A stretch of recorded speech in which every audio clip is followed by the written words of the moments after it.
और फार्मा में मेरे मन में एक सवाल रहा है, काफ़ी लोग स्केप्टिकल हैं इसके बारे में, लेकिन मेरे मन में सवाल यही है कि फार्मा मतलब कोई ऐसी डिस्क्रिशनरी चीज़ तो है नहीं कि भाई आपको मन किया तो टैबलेट खा ली, नहीं मन किया तो छोड़ दिया। आपको टैबलेट खानी ही है और उसमें आपके सामने दो ही ऑप्शन होते हैं, या तो मतलब एक अमेरिकी कंज्यूमर या एक अमेरिकी पेशेंट कह लीजिए, क्योंकि दवाइयाँ तो पेशेंट जो हैं उन्हीं को चाहिए। तो उनके सामने दो ही विकल्प हैं कि या तो अमेरिका की कंपनी की महंगी दवाई लीजिए, या भारत की जेनरिक दवाई लीजिए जो सस्ती पड़ती है। वो सस्ती वाली दवाई थोड़ी 10% महंगी भी हो गई तो भी अमेरिका वाली कंपनी से बहुत सस्ती ही रहेगी।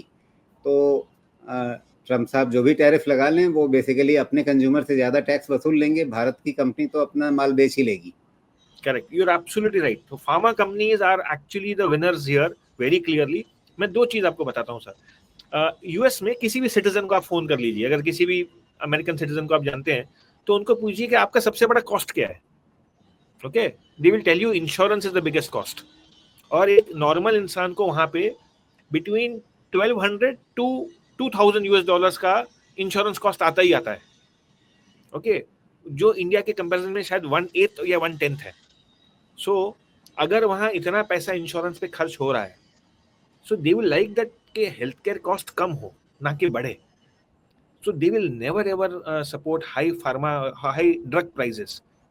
तो Indians will play out a major role and India is doing exceedingly well in the API segment। जो हमने अभी ग्रोथ पकड़ी है फार्मा की, I think we are going to be leaders. And हमने कोविड पीरियड में भी देखा था इंडिया ने क्या रोल प्ले किया था, राइट? वहां से आप ये देखिए कि कितने फार्मा स्टॉक्स में क्या selling I, right? You will be surprised that they have remained at their peaks, and I think they will do much better going forward. So pharma is absolutely a sector where irrespective of whatever happens in tariffs, they will outperform.